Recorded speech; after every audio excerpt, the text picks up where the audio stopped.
Good morning class. I am your SST teacher of class 8th.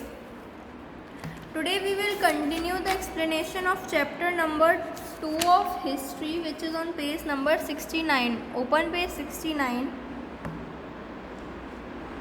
Today we will start from East India Company begins trade in Bengal. So the first English factory was set up on the banks of the river Hooghly in 1651. जो first English factory थी वो कहाँ situated थी, कहाँ set थी? Hooghly river जो कि कहाँ पे है, बंगाल में है, in 1651. This was the base from which the company's traders known at that time as factors operated. यही एक बात थी जब का जो उस कंपनी के ट्रेडर्स थे, किस कंपनी के, ईस्ट इंडिया कंपनी के ट्रेडर्स थे, उन्हें क्या कहा जाता था? Factors operated. The factory had a warehouse where goods for export were stored and it had offices where company officials sat. Factory के पास क्या था? एक वेयर हाउस था जहाँ पे जो गुड्स थे वो एक जगह से दूसरी जगह एक्सपोर्ट करना, मतलब एक जगह से दूसरी जगह जाने के लिए स्टोर होता था, और ऑफिसेस थे जहाँ पे कंपनी ऑफिशियल्स बैठते थे. एज ट्रेड एक्सपेंडेड, जैसे ट्रेड बढ़ता गया, जो व्यापार है उनका बढ़ता गया, the company persuaded merchants and traders to come and settle near the factory. जो कंपनी ट्रेडर्स थे और मर्चेंट्स थे, उन्होंने आए और वो उन्होंने अपनी फैक्ट्री सेटल करना शुरू कर दिया. By 1696 it began building a fort around the settlement. उन्होंने क्या बनाना शुरू कर दिया? एक फोर्ट बनाना शुरू कर दिया सेटलमेंट के चारों तरफ. 2 years later it bribed Mughal officials into giving the company zamindari right over 3 villages. One of was Kalikot, which later grew into city of Kolkata or Kolkata as it is known today. तब 2 साल बाद क्या हुआ? Mughal officials जो थे उन्होंने अपनी जो कंपनी है वो ज़मींदार राइट्स को 3 विलेजेस के ऊपर दे दी, और उसमें से एक कौन था? कालीकोट था, जो कि अब क्या है? कलकत्ता या फिर कोलकाता है. आज हम उसे कोलकाता कहते हैं. It also persuaded the Mughal emperor Aurangzeb to pursue a 4 granting the company the trade right to trade duty free. तो उसमें एक मुगल एम्परर औरंगजेब था जिसने क्या कहा कि जो कंपनी है उसके पास अपना राइट है जिससे कि वो फ्रीली ट्रेडिंग कर सके. अब आता है बैटल ऑफ प्लासी. अब ये क्या है? Battle of Plassey. With the capture of Kolkata the British company decided to remove Sirajuddaulah from the throne. अभी कोलकाता कैप्चर मतलब हड़पने के बाद जब उन्होंने हड़प लिया कोलकाता, तो ब्रिटिश कंपनी ने क्या सोचा कि अब हम इस सिराजुद्दौला को अपनी इसकी जगह से, थ्रोन मतलब उसकी जगह जो उसको किंगडम से, उसको राजाई से हटा देते हैं. It entered into a conspiracy with the leading man of nawabs court. ये क्या है? ये कॉन्स्पिरेसी के थ्रू आया नवाब्स कोर्ट में. Chief among them were Mir Zafar, one of the important generals of Nawab courts. एक था चीफ था एक मीर जफर, जो कि किस में इम्पोर्टेंट जनरल था? नवाब्स कोर्ट में. नवाब क्या है? सिराजुद्दौला मतलब उसकी कोर्ट में. जगत सेठ बिगेस्ट बैंकर ऑफ बंगाल. जगत सेठ थे, वो कौन थे? बिगेस्ट बैंकर थे बंगाल के. And Khadim Khan a commander of troops, और एक खादिम खान थी जो कि कौन से? कमांडर थे ट्रूप्स के. Mir Jafar was promise the throne of Bengal. जो मीर जफर ने क्या किया? अपने थ्रोन प्रॉमिस किसके लिए किया? कि हम तुम्हें थ्रोन दे देंगे, मतलब तुम्हें सारी किंगडम तुम्हें दे देंगे बंगाल की.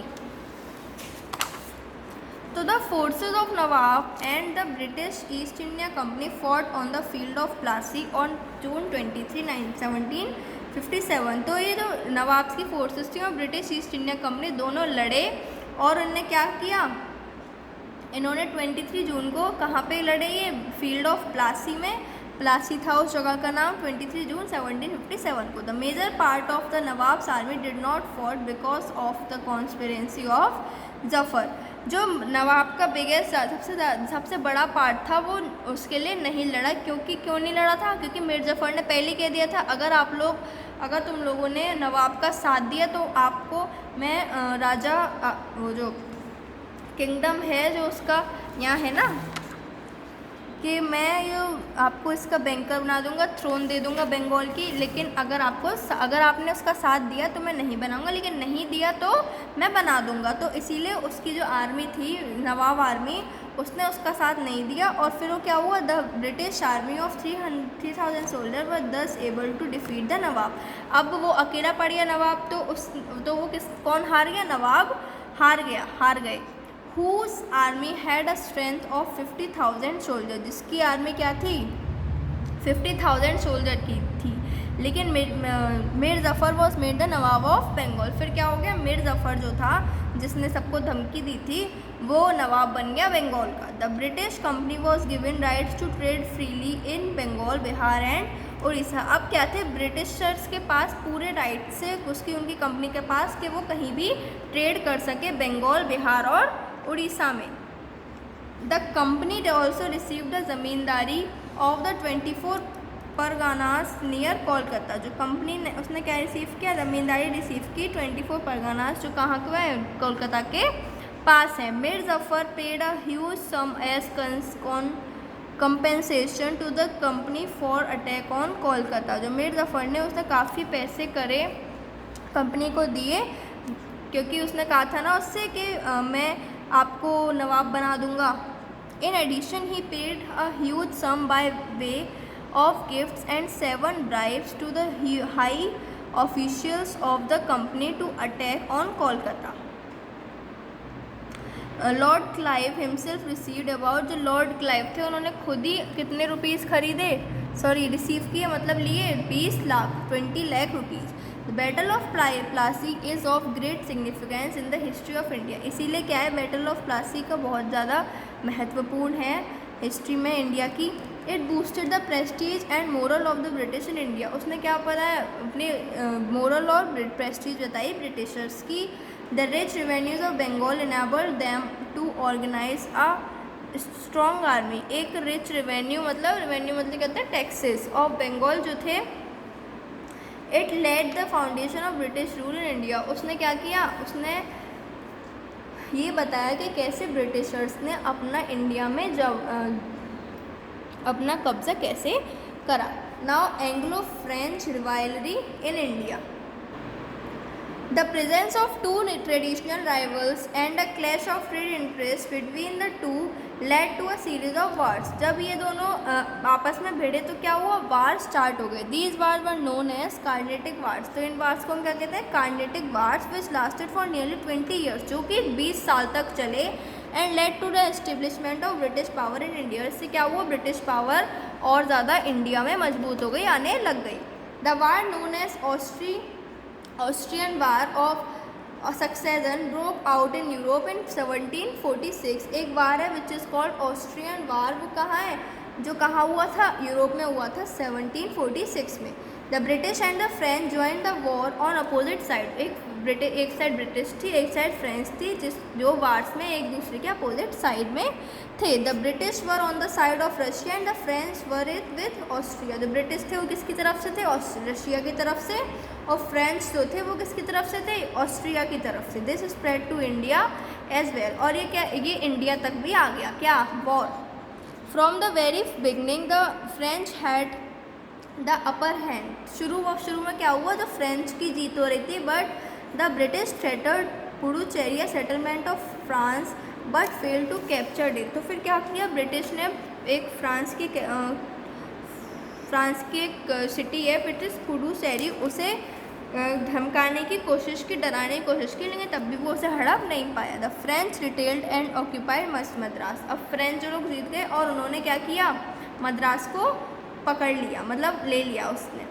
The British appealed for the help to nawab of Carnatic in whose territory Madras was then situated. तो फिर ब्रिटिश ने क्या किया, उन्होंने अपील की, मतलब उनसे रिक्वेस्ट की, किससे, नवाब से, जिससे कि वो मद्रास, क्योंकि उन्हें पता था कि फ्रेंच क्या करने वाले हैं, मद्रास को कब्जा करने वाले हैं। तो उसने उसको किसके नवाब को दी, कार्नेटिक क्या है एक जगह है, उनके नवाब को उन्होंने अपील की कि जो आपका जो मद्रास है वो कहाँ सिचुएटेड है, वो लोग ऐसे ऐसे आ रहे हैं। The nawab sent on army of 10,000 soldier to drive away the French. तो नवाब ने क्या किया, नवाब को अब खबर हो गई तो नवाब ने क्या किया, 10,000 लोगों के सोल्जर्स भेजे जिससे कि वो फ्रेंच को हरा सके था। French under the leadership of Dupleix defeated the army of the nawab with a small force of 230 Europeans and 700 Indian soldiers. अब नवाब जो वो था कौन, फ्रेंच में जो लीड, उसका वहाँ का लीडर कौन था, डुप्लीक्स। डुप्लीक्स ने क्या किया, नवाब की आर्मी को हटा दिया और कितने से हटा दिया, 200 तो उसमें यूरोपियंस थे और 700 इंडियन सोल्जर्स थे। The war expose weakness of Indian army, जो वार से क्या हुआ, जो वीकनेस है इंडियन आर्मी को उभर आई। In 1748 the Austrian war came to an end. 1748 में जो ऑस्ट्रियन वार है वो एंड में आ गया। British and France made peace in Europe, और जो ब्रिटिशर्स थे और फ्रेंच के जो लोग थे वो अब शांति से यूरोप में थे। Madras was restored to the British in India, Madras फिर से ब्रिटिशर्स के पास आ गया, जो कि कहाँ है, इंडिया में। ये क्या था, ये फर्स्ट कार्नेटिक वॉर था। अब पढ़ेंगे हम second Carnatic war. Second war between the two rivals was fought over the issue of succession to the thrones of Hyderabad and Carnatic. अब ये सेकेंड वॉर किस किस के बीच हुआ, क्यों हुआ कि हैदराबाद और कार्नेटिक को हड़पने के लिए। The two foreigners for supporting rival candidates, जो दो फॉरेनर्स थे वो क्या करते थे, दो कैंडिडेट्स को सपोर्ट करते थे। In Hyderabad the French were supporting Muzaffar Jung while British supported Nasir जंग। जो हैदराबाद में जो फ्रेंच लोग थे वो किसे सपोर्ट करते थे, मुजफ्फर जंग को, लेकिन जो ब्रिटिश थे वो किसे सपोर्ट करते थे, नासिर जंग को। Similarly the Carnatic the French supported चंदा साहिब। जो कार्नेटिक में क्या था, ये तो हैदराबाद की बात थी, कार्नेटिक में था जो फ्रेंच किसको सपोर्ट करते थे, चंदा साहिब को, while British supported claims of Mohammad Ali, और ब्रिटिश किसको सपोर्ट करते थे, मोहम्मद अली को। In the war that followed the French forces were defeated by British army. इस वॉर में क्या हुआ, फ्रेंच हार गया ब्रिटिश से। A peace treaty was signed and Dupleix was recalled to France. अब ये क्या हो गया, ये जो अब ये हार गया तो जो फ्रांस का लीडर था वो कौन था, डुप्लेक्स। ऊपर पढ़ा ना हमने, तो उसको फिर से बुलाया गया, ये है duplex. Now the third Carnatic war, first पढ़ लिया हमने, सेकंड पढ़ लिया, अब थर्ड कैसे किस में हुआ। तो the peace between the two companies was short lived. जो शांति थी दो कंपनीज के वो जो ज़्यादा समय तक नहीं थी, थोड़े समय तक ही थी। The 7 years war broke out in Europe in 1757। जो 7 years का वार हुआ था यूरोप में 1757 में। The French and the British again took opposite side. अब फ्रेंच और ब्रिटिश फिर से अपोजिट साइड्स पे आ गए, मतलब दोनों विरोधी हो गए। In India this led to final phase of Carnatic wars. India में क्या था, ये लास्ट वॉर था। In the very beginning the British manage to gain control in Bengal. शुरू में क्या था, ब्रिटिश क्या चाहते थे कि वो बंगाल पे कंट्रोल करें। This adversely affected the position of the French in the third Carnatic war. लेकिन ये जो फ्रेंच लोग थे उन्हें अच्छा नहीं लगा, तो उससे इफेक्ट किस पे हुआ, फ्रेंच लोगों पे हुआ, और उससे क्या उत्पन्न हुआ, third Carnatic war. The French government made a determined attempt this time to out the British. अब फ्रेंच गवर्नमेंट ने क्या किया, एक अटैम्प्ट उन्होंने एक और बार सोचा वॉर करने की, जिससे कि वो ब्रिटिशर्स को हरा सकें।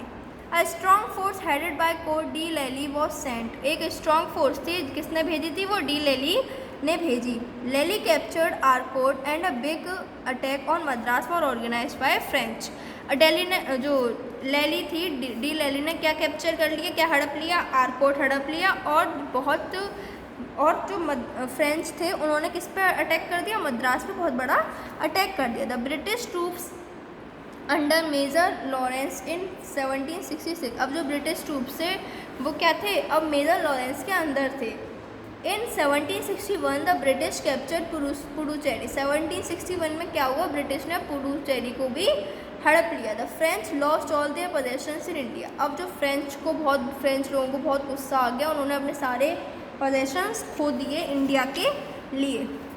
The 7 year war in Europe come to an end. अब जो 7 year वॉर यूरोप था वो ख़त्म पे आ गया, कब, 1763 में, with the signing off the treaty of Paris. किसके साथ ख़त्म पे आया, ट्रीटी ऑफ पेरिस। अब ये क्या है, Puducherry in the south and Chandernagar in Bengal were restore to French. अब पुडुचेरी कहाँ है, साउथ में, और चंद्रनगर इस बंगाल में है। वो किसने ले लिया, किसके अंडर में आ गई, फ्रेंच के अंडर में। However, the French were not permitted to fortify these places in India. तो अब फ्रेंच को कोई इजाज़त नहीं थी कि वो फोर्टिफाई मतलब अपना किंगडम बना लें उन जगहों पे। ब्रिटिश गेन कंप्लीट कंट्रोल इन साउथ इंडिया। अब ब्रिटिश को क्या मिल गया? पूरा कंट्रोल मिल गया साउथ में, इंडिया के साउथ में। These after they set out in their task of gaining control over other territories. तो इससे क्या हुआ? बाद में ये दोनों अब अपनी अपनी जगह चले गए थे, तो इन्होंने काफ़ी आगे जाके इन्होंने बहुत सारा किंगडम इन्होंने हड़प लिया, काफ़ी सारी टेरिटरीज अलग अलग अपने पे कंट्रोल कर लिया, इनका प्रॉफिट ही होता गया। तो ये था आपका थर्ड कार्नेटिक वॉर। नाउ ये पार्ट बी था आपका रीडिंग प्लस एक्सप्लेनेशन का। पार्ट सी में हम माइजोर एंड मराठा से स्टार्ट करेंगे from here on page number 71। सो आपको यहाँ तक रीड करना है टिल अदर टेरिटरीज तक। शुरू का तो आपने रीड कर ही लिया होगा, और नेक्स्ट में हम चैप्टर को मे बी कंप्लीट कर देंगे। Thank you class and have a nice day. Good bye.